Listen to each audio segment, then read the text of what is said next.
দাদাকে দেখিসনি? দাদা নিশ্চয়ই কোনো কাজ করছে, কাজে ব্যস্ত আছে, তার জন্য দাদাকে তুই দেখতে পাসনি, কোথাও গেছে মনে হয় কাজে। আচ্ছা একটা কথা বলবো, দাদা যখন বাড়িতে নেই আমি একটু এই ফাঁকা আনন্দ করে নি, বুঝলি? তুই বলে দিবি তো, বলে দিবি তুই চলে যা, চলে যা, তোকে দরকার নেই। তুই যখন আমাদের দলের মধ্যে থাকবি না, তুই চলে যা, আমরা একটু আনন্দ করবো এখন। তুই ফেরো, চল একটু আনন্দ করি। ঠান্ডা লাগছে,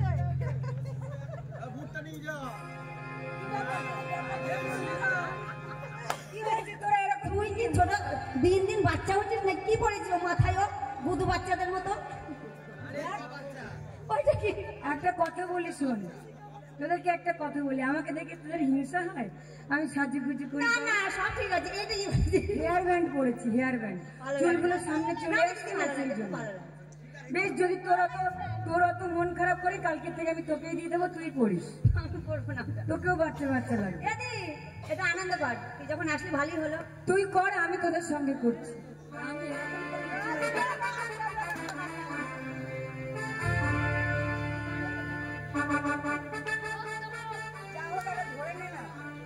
গোড়াতে ফার্স্ট বারে হামকে দেখে চোখটা মারা দিলি রে,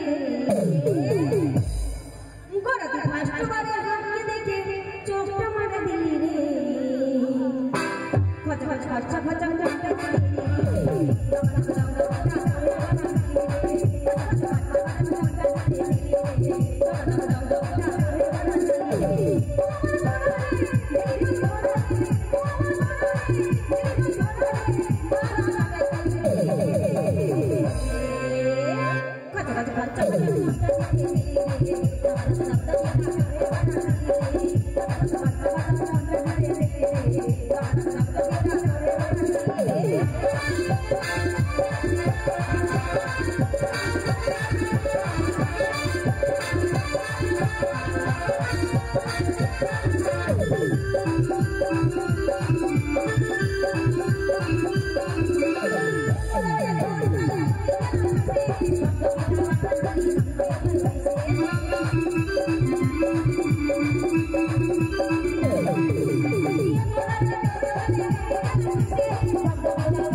বাড়ি থাকে না তখনই বাড়িটাকে একদম মাথায় তো বলিস নাচ গান করে লাফিয়ে গুদিয়ে। কি বলছো দাদা? যখন আমি বাড়িতে না থাকি আসছি না দেখে লাফালাফি করছিস, লেখাপড়া তো একটু নেই। আমাদের আনন্দ তুমি কেন একদম দেখতে পারো না বলো? আরে দেখতে পারি না বলে না, সামনে পরীক্ষা তোদের। আরে তুমি চিন্তা করছো কেন? তোমার বোনের কোনোদিন ফেল করেছে? ফেল তো করিসনি, কিন্তু ভয় লাগে। টেনশন নিও না। কিসের ভয় তোমার? যদি ফেল করে? আমরা কোনোদিনও পাস করেছি? কোনোদিন তো পাস করবি না, পাস তুই করিস বলে 7 গ্রামের লোকে আমাকে বলে। ব্যাপারটা আমি বুঝতে পারি না। পারো না? ব্যাপারটা আমার মাথাতেই আসে না। আসে না? সারা বছর ভালো পড়াশোনা করি, পরীক্ষাটাও ভালোই দেই, ভালোই, রেজাল্টের বেলায় 0 আসে কেন? সেটাই তো বুঝতে পারছি না। এর জন্যই বলি একটু মন দিয়ে লেখাপড়া কর, অবশ্যই পাস করবি। মাঝে মাঝে ফেলও হয়, সেটা কোনো ব্যাপার নেই। আর শোন, একটু আমি বিশেষ লেখাপড়া করতে বলছো? কেন লেখাপড়া করবি? লেখাপড়া ভাল লাগে না রে। এ দাদা, এ দাদা, আমাকে বিহা দিয়া দে, দিদিকে শাদি ধরাই দে। ওরে বাবা, বুঝতে পেরেছি, বিয়েটা দাও ধীরে ধীরে তোরা অনেক বড় হয়ে গেছিস, আর বলতে হবে না। শোন, আমি একটু বিশেষ কারণে কলকাতায় যাচ্ছি। একটা কথা বলি দাদা। হ্যাঁ বল। এই যে বিয়ের কথাটা আমি বললাম, হ্যাঁ। এটা আমি আমার কথা বললাম না। কার কথা বললি? তুমি জানো বাড়িতে কোনো ফসল যদি ফলানো হয়, হ্যাঁ। একটা বীজ রেখে দেয় তো নতুন হ্যাঁ। করে গাছ জন্মাবে। আবার জন্মাবার জন্য একটা রেখে দেয়। আমি আজ থেকে তোমায় কথা দিচ্ছি দাদা, হ্যাঁ। আমি বীজ থাকবো, বিয়ে করব না। বিয়ে করবি না। এইগুলোকে বিয়ে দেওয়ার ব্যবস্থা করো। ব্যাস।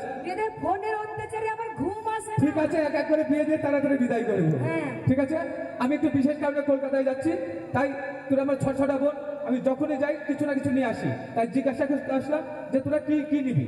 আচ্ছা রাখি, তুই কি নিবি বল? দাদা আমার জন্য পান আর সুপারি নিয়ে ওই এসো। তুই পান সুপারি ভালোবাসিস, আমি জানি যে পান সুপারি ভালোবাসিস। ঠিক আছে, আমি নিয়ে আসবো। তুই কি নিবি বল?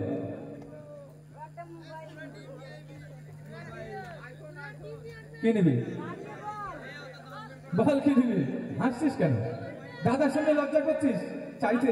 আমার জন্য এক পাতা টিপ আনবা। ব্যাস, তোর জন্য একটা এক পাতা বড় বড় টিপ নিয়ে আসবো। আর সাথে তুই কি নিবি বল? দাদা আমি একটা আইফোন নেবো। আইফোন নিবি? ঠিক আছে, তোর জন্য যতই কষ্ট হোক কেন আইফোন একটা আমি নিয়ে আসবো। আমি যেভাবে পারি নিয়ে আসবো। আচ্ছা কবিতা, তুই কি নিবি বল? হ্যাঁ বল। দাদা হ্যাঁ বল। মারবে না তো? না একদম মারবো না। মারবো কেন? পাতে ধরবে। না, তোকে তোকে মারবো কেন বলতো? তুই আমার কাছে জিনিস চাইলে আমি তোকে মারবো। একটা কথা বলি, শোন, আমি বড় হইনি। ওদেরকে যদি মারে ধরার জন্যই সাগর আসে। হ্যাঁ ও দাদা, হ্যাঁ বল। আমি সামনে নেবো। ওই কি বললি? দাদার সম্মুখে এই কথাটা বলতে, দাদার সম্মুখে এই কথাটা বলতে মুখটা কেঁপে উঠলো না? তোকে বিবেকে বাঁধলো না? আমি মারবো এক চড়, নাক টিপলে দুধের গন্ধ বেরোচ্ছে। তুই ঠিকই বলেছিস। বড় আমার হয়েছে সামনে যে। দাঁড়িয়ে বলছি স্বামী নেবো। বড় হয়ে গেছি না, স্বামী লাগবে না। দাদা ওই স্বামী নয়, তা কোন ও স্বামী? আমাকে আগেই বলেছিল। আগে বলেছিল? ও একটা স্বামী বিবেকানন্দর মূর্তি নেবে। ও স্বামী বিবেকানন্দের মূর্তি নেবে, তো সেই কথা বললেই হয় যে দাদা আমি পড়াশোনা করছি, আমার জন্য একটা স্বামী বিবেকানন্দের মূর্তি নিয়ে আসবে, সকাল সন্ধ্যা তাকে আমি পুজো করবো। আমা, ঠিক আছে, নিয়ে বলো। আসবো। তুই কি নিবি? তুই কি নিবি বল? আমা বলো, বলো কি নিবা? কি নিবি বল? দাদা, খুব ঠান্ডা লাগছে, একটা ব্ল্যাঙ্কেট নিয়ে আসবে কলকাতা থেকে। ও ঠান্ডা লাগছে, ব্ল্যাঙ্কেট। ঠিক আছে, আমি ঠান্ডার কথাটা বুঝতে পারছি যে তোদের ঠান্ডার দিনে ঠান্ডা লাগবে। ঠান্ডার blanket নিয়ে ব্যবস্থা আসবো। প্রথম সিজনেই করে দেওয়া হলো, তারপরেও ঠান্ডা লাগছে। বল, তুই কি নিবি? একটা মশারি? ব্যাস, তোর জন্য একটা মশারি নিয়ে আসবো। হ্যাঁ। আর শোন, বাড়ির দায় দায়িত্ব তোর উপরে থাকলো। বেশ। এই 5টা বোন যদি বদমাইশি করে শাসন করবি, ঠিক আর আছে, যদি না পারিস শাসন না করলেই তো হলো। আর না হলে আমাকে বলবি। বেশ, টাটা। এই শোন, চলে গেল দাদার কাছে দিদি। এবার তো আমরা এখন ফ্রি, আমরা আর বাড়িতে থাকবো না। চল একটুখানি এই নদীতে স্নান করে আসি।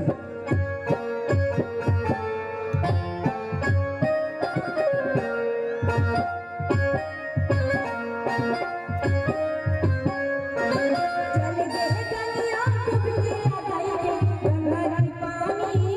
चले गए कलिया डूबिया गाया गंगा की पानी।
ভাই